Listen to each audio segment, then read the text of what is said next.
Baby, you look so beautiful.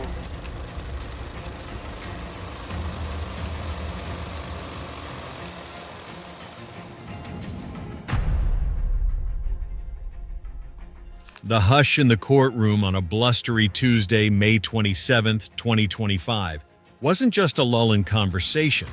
It was a living, breathing entity. It pressed down on Chance Combs, a tangible weight on her shoulders as she walked towards the witness stand. Every eye in the federal courthouse in downtown Manhattan was fixed on her.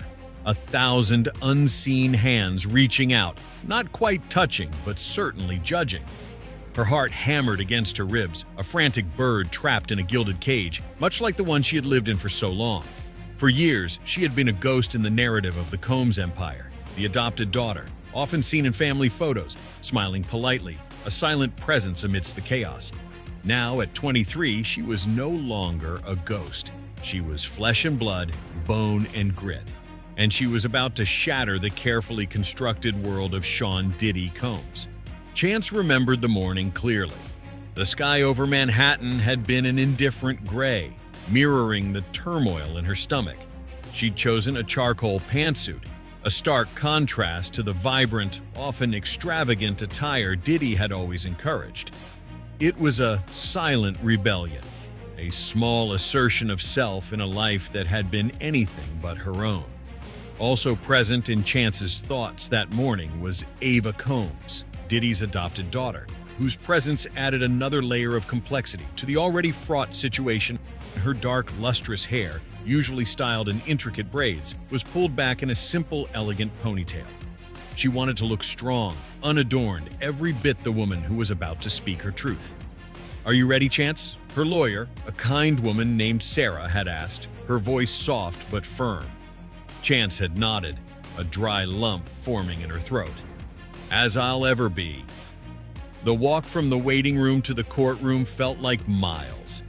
Each step was a deliberate act of courage. She could feel the stares, the whispers, the sheer weight of expectation. She knew what they wanted: scandal, drama, a peek behind the velvet rope of Diddy's seemingly perfect life. But she wasn't there for them. She was there for a younger Chance, for Mia, for Cassie, for every silenced voice. As she entered the hallowed space, her gaze swept across the room. Journalists scribbled furiously, their faces a mixture of avid curiosity and grim determination. The public gallery buzzed with a low hum, a mix of Diddy's fervent fans and equally fervent detractors. And then her eyes landed on him, Sean Diddy Combs. He sat at the defense table, his usual bravado chipped away by weeks of grueling testimony. He looked smaller, somehow, less imposing than the titan she had known. His face, usually a canvas of cool indifference, was momentarily stripped bare, revealing a flicker of raw hurt, perhaps even fear. His eyes, dark and piercing, locked onto hers. For a moment, time seemed to stop. A silent plea or a desperate warning passed between them. Chance held his gaze, refusing to flinch. This was it. His lead attorney, the formidable and notoriously aggressive Eleanor Vance, visibly stiffened. Her perfectly coiffed blonde hair seemed to bristle, and a faint flush crept up her usually pale neck. This was a variable they had not accounted for. Chance Combs was an insider, a family member, and that made her testimony not just a revelation, but a betrayal of the highest order to Diddy's carefully crafted image. "State your full name for the record," the prosecutor, Assistant U.S. Attorney Evelyn Reed, intoned.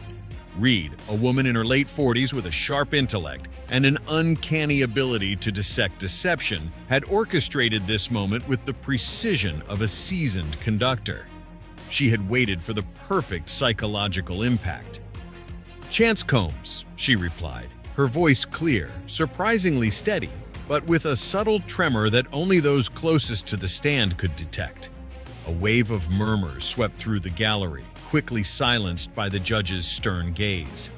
Reed began gently, establishing Chance's background, her relationship to the defendant, the years she spent under his roof.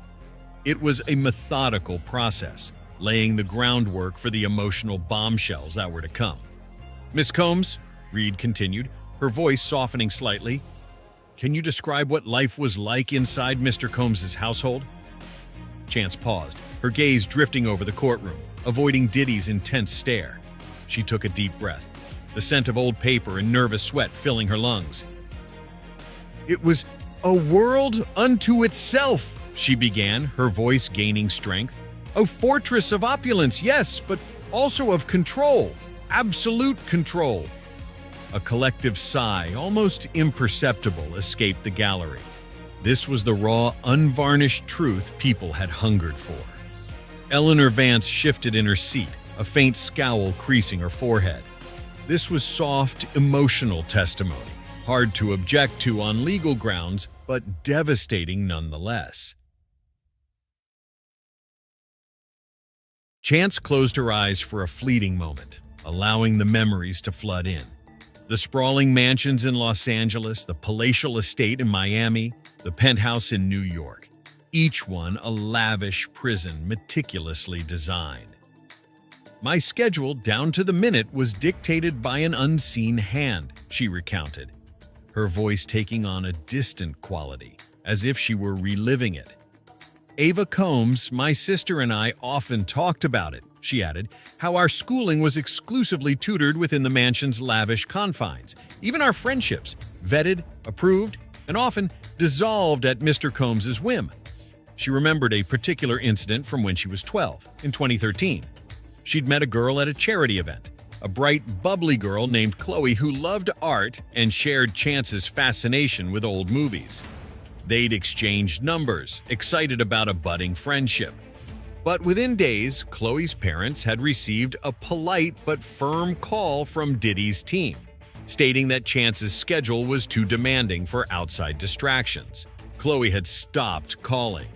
Chance learned quickly that connections outside the family were rarely tolerated. Ava went through similar things, Chance shared, her voice tinged with a shared understanding.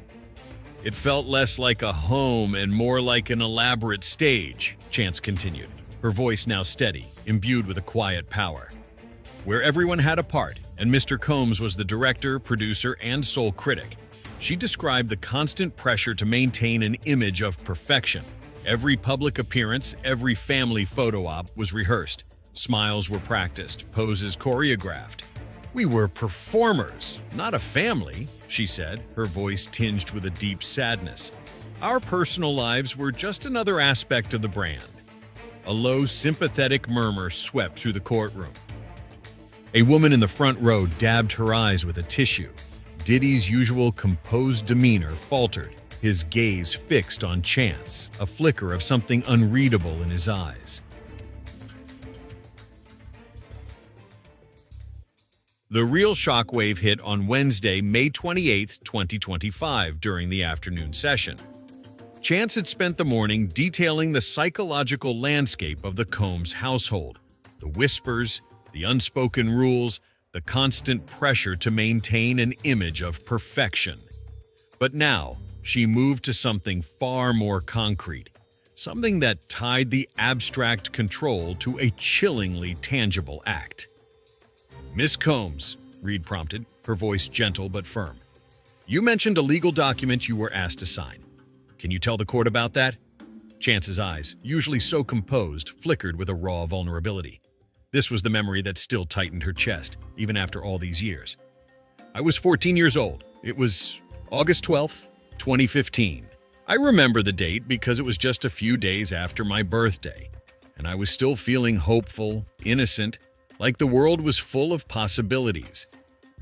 She remembered the feeling of excitement, a rare emotion in her controlled life, having just celebrated with a small supervised party. She'd received a new sketch pad, a set of professional pencils. She'd spent the morning sketching, lost in her own world. Mr. Combs's lawyers, two men I had never seen before, came to the house, she continued, her voice gaining a surprising edge of indignation. They sat me down in the grand library amidst all those leather-bound books that no one ever seemed to read. It felt very official, very important. Ava Combs was there too, Chance added, her voice a little softer, sitting quietly beside me. She was only 13 at the time, and I could see the same confusion and fear in her eyes. She described the scene with vivid clarity. The hushed tones of the lawyers, their solemn faces, the sheaf of papers presented to her. They told me it was standard procedure to protect the family from media intrusion, to keep me safe from the prying eyes of the tabloids. They said it was just a formality, a simple agreement. "And what was this agreement as you understood it?" Reed pressed, her voice a gentle invitation, allowing Chance the space to fully articulate her adolescent understanding. Chance swallowed hard. It was a non-disclosure agreement, a very comprehensive one. At the time, I thought it was about paparazzi, about gossip, about not letting pictures get out or stories about what we ate for breakfast.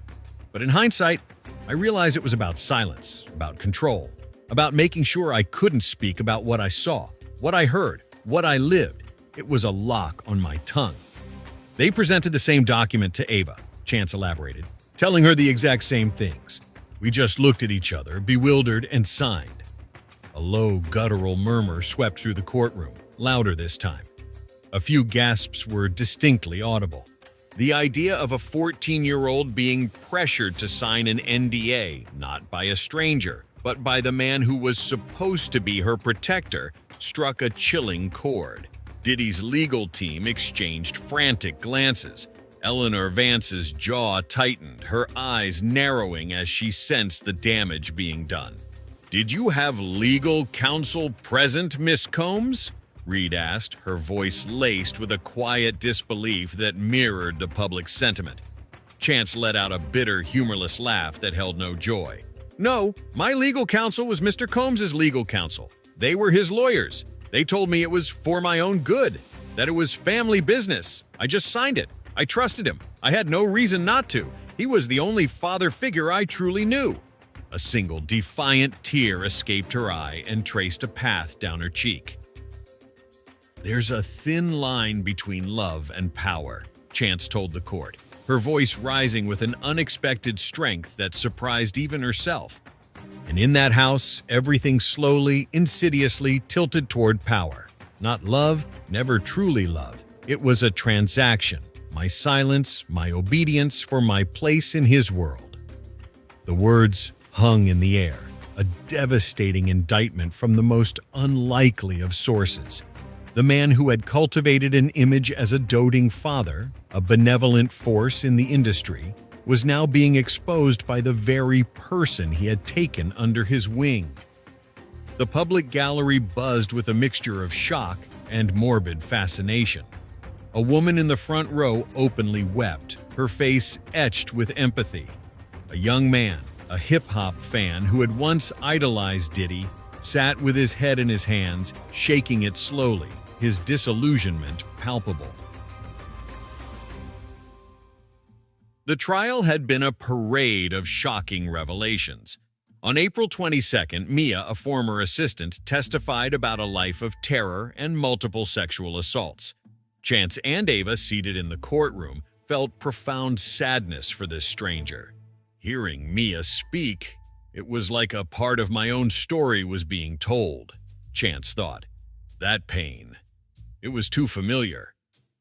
On April 25th, the infamous surveillance video from the Intercontinental Hotel, dated March 5th, 2016, was played, showing Diddy assaulting his former girlfriend, Cassie Ventura. Gasps of horror swept through the courtroom. Ava, seeing the Cassie video, visibly recoiled, tears welling up. Both she and Chance had witnessed similar violent moments within the home and lavish parties that devolved into nightmares. I remember one particular party. It was around late 2017 in the Miami mansion, Chance recounted, her voice raw. The music was deafening, the lights were flashing, and there were so many people, many of whom seemed dazed. I saw him physically push a young woman into a room with a male guest, her face clearly showing fear. I saw him verbally abuse a male musician who refused to participate in an activity he deemed inappropriate, threatening to destroy his career. Ava, sitting next to Chance, nodded. The memories seared into her mind. Remember that night, Chance, when he dragged that girl into the room, or when he screamed at that guy for saying no? Other witnesses followed. Capricorn Clark detailed an alleged kidnapping. Dawn Richard described Diddy's physical assaults on Cassie, and stylist Carrie Morgan accused Diddy of assault and hush money. On May 20th, Daniel Phillip, the Punisher, gave the most lurid testimony, describing being paid to engage in sexual acts with Cassie while Diddy filmed. At this point, Ava and Chance could no longer bear it and abruptly exited the courtroom, their faces ashen. Later that day, during a short recess, Chance and Ava found a moment to speak with Cassie Ventura, who was present in the courthouse. Chance gently took Cassie's hand. "Cassie," she began, her voice filled with profound empathy. "We saw things. Not everything, but enough to know what you went through was real. We're so sorry. We wish we could have done something then." Ava, her eyes welling up, nodded vigorously. "Yeah, Cassie. We always wished you could have just gotten away. We talked about it sometimes, quietly, wishing you were safe." Cassie, her beautiful eyes softened, squeezed Chance's hand. "Thank you," she whispered, her voice thick with emotion. "It means more than you know to hear that. To know I wasn't alone in seeing it." "You were never alone, Cassie," Chance affirmed, her voice firm. "And you're not alone now. We're here for you." On Friday, May 30th, 2025, Chance Combs returned for cross-examination. Eleanor Vance, Diddy's lead attorney, approached with the predatory grace of a lioness. "Miss Combs," Vance began skeptically, "you claim to have been so controlled, so silenced, yet here you are speaking freely. Isn't that correct?" Chance met her gaze unflinchingly. "I am speaking now because I finally have the courage, Miss Vance, because the truth demands to be heard, because others suffered in silence, and I won't let their stories be forgotten." Vance pressed on, implying Chance sought a lucrative book deal or reality show. "You accepted the benefits of Mr. Combs' generosity for years, didn't you?" Chance paused, a wave of exhaustion washing over her. "I was a child," she said, her voice trembling but firm. "I didn't choose that life. I was born into it, then adopted into it. Every gift felt like another chain, Miss Vance." "So, you're telling the court that all the love Mr. Combs showed you was merely a facade for control?" Vance challenged. "Love and control are not mutually exclusive in his world, Miss Vance," Chance countered, her voice steady, almost mournful. "He loved the idea of control, the power it gave him. The problem was when that loyalty wavered, or when the facade cracked, the love vanished, replaced by something cold and terrifying." Diddy flinched at the defense table, his eyes on Chance now unreadable. Legal experts agree that Chance's testimony, if it held up, would be devastating. Professor Lena Sharma from NYU School of Law commented on NPR, "The prosecution's strategy is clear: to dismantle Diddy's carefully curated image of a benevolent mogul and loving father. Chance's words expose a darker reality of alleged psychological manipulation and fear." As the courthouse doors closed on Friday afternoon, May 30th, 2025, the echoes of Chance Combs' testimony lingered. The fate of Sean Diddy Combs now rests with the jury, but regardless of the verdict, one thing is clear: the silence has been broken. Chance Combs, once imprisoned within gilded walls, has become the architect of her own voice, opening a difficult but necessary new chapter of truth and accountability in the once